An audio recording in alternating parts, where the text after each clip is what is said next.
नमस्कार दोस्तों, मैं आपका लीगल मित्र रविंद्र दीक्षित एडवोकेट अपने YouTube channel advocate talks by Ravindra Dixit पर फिर एक बार हाजिर हूं एक नए विषय के साथ।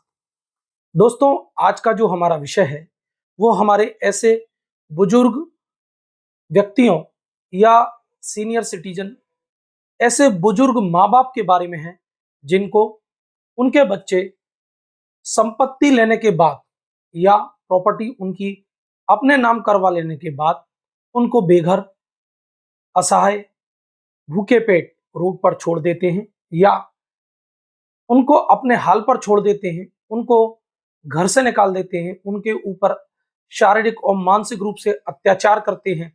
तो ऐसे निर्धन, ऐसे असहाय बुजुर्ग माँ बाप और वरिष्ठ नागरिकों के हितों के संरक्षण के लिए भारत सरकार वर्ष 2007 में एक कानून लेकर आई। इस कानून का नाम है the maintenance and welfare of parents and senior citizen act 2007। दोस्तों, आज हम इसी एक्ट के बारे में बात करेंगे। इसके रिलेवेंट जो प्रोविजंस हैं, जो इंपॉर्टेंट प्रोविजंस हैं, उनके बारे में बात करेंगे और समझेंगे कि किस प्रकार से ऐसे असहाय बुजुर्ग माँ बाप एवं वरिष्ठ नागरिकों के संरक्षण इस कानून के माध्यम से किया जा सकता है, उनके हितों की रक्षा किस प्रकार से की जा सकती है, उनको कैसे कैसे और किस प्रकार के कानूनी अधिकार इस एक्ट के अंतर्गत सरकार द्वारा प्रदान किए गए हैं। यदि उनकी संपत्ति हड़प ली गई है तो वो कैसे उस संपत्ति को वापस प्राप्त कर सकते हैं। इन सभी प्रावधानों पर हम विस्तृत रूप से चर्चा करेंगे। तो दोस्तों, मेरे इस वीडियो को आप पूरा देखें, इसे लाइक करें, सब्सक्राइब करें, शेयर करें। दोस्तों, इस कानून के अंतर्गत मेंटेनेंस शब्द से जो तात्पर्य है वो जो बेसिक नीड होती है किसी भी व्यक्ति के लिए, रोटी, कपड़ा और मकान, साथ ही साथ इसमें मेडिकल एड को भी शामिल किया गया है।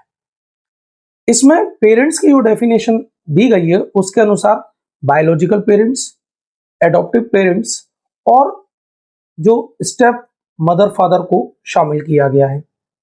साथ ही साथ इसमें जो नियर रिलेटिव्स है उसकी डेफिनेशन के अकॉर्डिंग जो व्यक्ति संतानहीन है और हिंदू उत्तराधिकार अधिनियम के अंतर्गत उनके बाद उनकी संपूर्ण संपत्ति ऐसे संतानहीन व्यक्तियों की पूर्ण संपत्ति जिस किसी भी नियर रिलेटिव्स को जाएगी, वो व्यक्ति नियर रिलेटिव्स इस डेफिनेशन के अंतर्गत कहलाता है और इन सभी को इस कानून के अंतर्गत दिए गए प्रावधानों के अंतर्गत अपने उत्तरदायित्व को निभाना पड़ेगा। ये पूर्ण रूप से उन पर बंधनकारी है।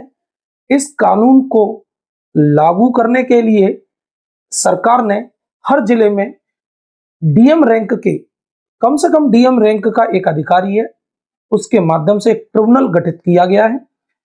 डीएम अपनी पावर डेलीगेट भी कर सकता है, जो कि कम से कम एसडीओ रैंक के अधिकारी को पावर डेलीगेट किए जाने के लिए इसमें प्रावधान दिए गए हैं।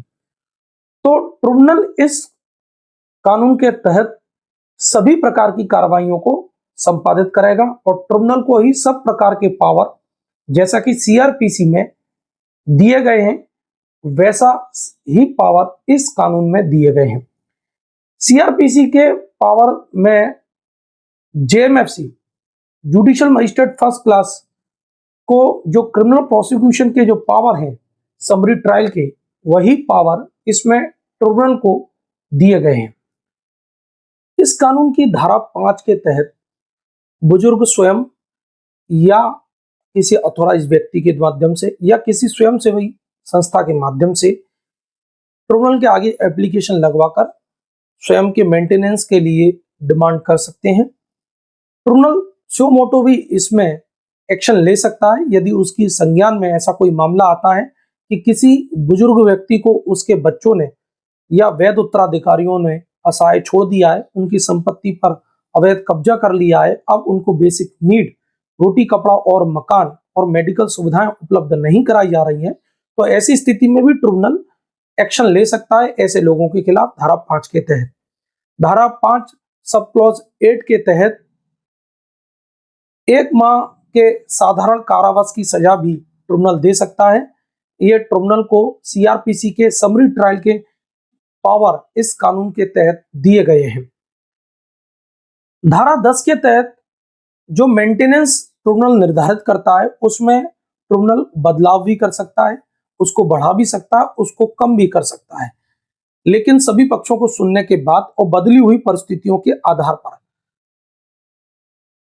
धारा 5 के तहत जब आवेदन पत्र प्राप्त होता है तो 90 दिवस के भीतर ट्रिब्यूनल को संपूर्ण कार्रवाई संपादित करनी होती है और आदेश पारित करना होता है।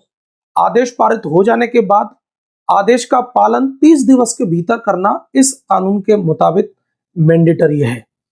तो पूरी कार्रवाई करने के लिए ट्रिब्यूनल 90 दिन का समय लेगा और सामने वाला पक्ष जिसके खिलाफ यह आदेश पारित किया जाता है उसको 30 दिवस का समय मिलता है ताकि वो उस आदेश का पालन कर सके।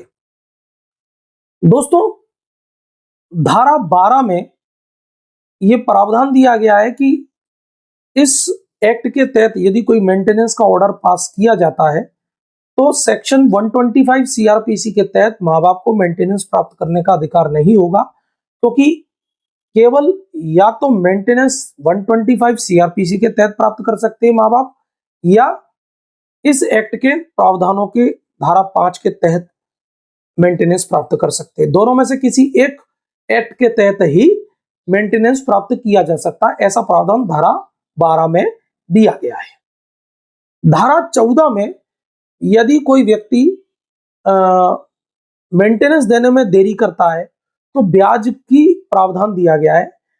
मेंटेनेंस देने का आदेश होने के बाद 30 दिवस के भीतर यदि आदेश का पालन नहीं किया जाता है तो ट्रिब्यूनल धारा 14 के पावर एक्सरसाइज करके कम से कम 5% साधारण ब्याज की दर या अधिकतम 18% ब्याज की दर से ब्याज भी बुजुर्गों को दिला सकता है।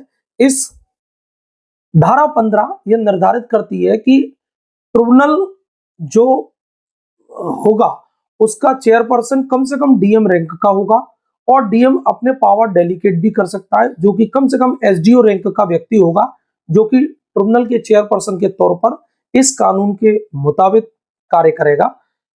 ऐसा ही धारा 16 में अपील का प्रावधान दिया गया। यदि कोई बुजुर्ग दंपत्ति के किसी आवेदन को निरस्त कर दिया जाता है तो 60 दिवस के भीतर उस बुजुर्ग व्यक्ति को, बुजुर्ग दंपत्ति को या वरिष्ठ नागरिक को अपील करने के प्रावधान है। वो अपील कर सकता है ऐसे रिजेक्शन के आदेश के खिलाफ अपीलेट ट्रिब्यूनल के आगे। धारा 19 में हर जिले में कम से कम एक ओल्ड एज होम की स्थापना करने का प्रावधान किया गया है सरकार द्वारा, क्योंकि ऐसे दंपत्ति या ऐसे बुजुर्ग व्यक्ति या ऐसे वरिष्ठ नागरिक जिनको प्रॉपर्टी से बेदखल कर दिया है या उनको रोड पर छोड़ दिया है उनकी प्रॉपर्टी हड़पने के बाद उनके बच्चों द्वारा या वैध प्रतिनिधियों द्वारा, तो ऐसी स्थिति में ओल्ड एज होम में उनको रहने की व्यवस्था की जाएगी। ऐसी व्यवस्था के लिए ही प्रत्येक जिले में कम से कम एक ओल्ड एज होम हो, ऐसा प्रावधान धारा 19 के तहत सरकार ने इस कानून में किया है। धारा 20 में मेडिकल सुविधाएं बुजुर्ग व्यक्तियों को, वरिष्ठ नागरिकों को उपलब्ध कराने के लिए प्रावधान किया गया है। सरकार का यह दायित्व है कि धारा 20 के तहत हर बुजुर्ग व्यक्ति को, हर वरिष्ठ नागरिक को मेडिकल बेहतर सुविधाएं उपलब्ध कराए। ये जीवन जीने के अधिकार के एक संवैधानिक कानून के प्रावधान के अंतर्गत ये आता है। तो संवैधानिक प्रावधानों के पालन में ही धारा 20 के तहत मेडिकल सुविधाएं प्रदान करने के लिए भी सरकार ने इसमें प्रावधान किया है। धारा 23 इस पूरे एक्ट की सबसे महत्वपूर्ण धारा है, जो कि बुजुर्ग दंपत्ति को या बुजुर्ग व्यक्तियों को, वरिष्ठ नागरिकों को उनकी संपत्ति पर जो बेजा कब्जा उनके बच्चों द्वारा कर लिया जाता है, धोखे में रखकर या उनको इन्फ्लुएंस में लेकर कि उनके बेहतर अरेंजमेंट उनके रहने का वो लोग करेंगे, रोटी कपड़ा और मकान जो बेसिक नीड है, मेडिकल सुविधाएं हैं, उनको समय समय पर उपलब्ध कराएंगे, ऐसा बोलकर उनको इन्फ्लुएंस में लेकर फ्रॉड करके जब कोई उनकी संपत्ति पर कब्जा कर लेता है या हड़प लेता है या अपने नाम से करा लेता है, अपने नाम से अंतरित करा लेता है उनकी स्व अर्जित संपत्ति को, तो धारा 23 के पावर एक्सरसाइज करके ट्रिब्यूनल ऐसी ट्रांसफर को वॉइड डिक्लेयर कर सकता है, शून्य डिक्लेयर कर सकता है। ये सबसे महत्वपूर्ण प्रावधान है इस पूरे एक्ट का। तो धारा 23 संपत्ति पर पुनर्कब्जा दिलाने के लिए बुजुर्गों को अधिकार प्रदान करती है। धारा 23 के तहत ही ऐसे ट्रांसफर को, ऐसी संपत्ति के अंतरण को शून्य घोषित करने के अधिकार ट्रिब्यूनल को भारत सरकार द्वारा दिए गए हैं। दोस्तों, इस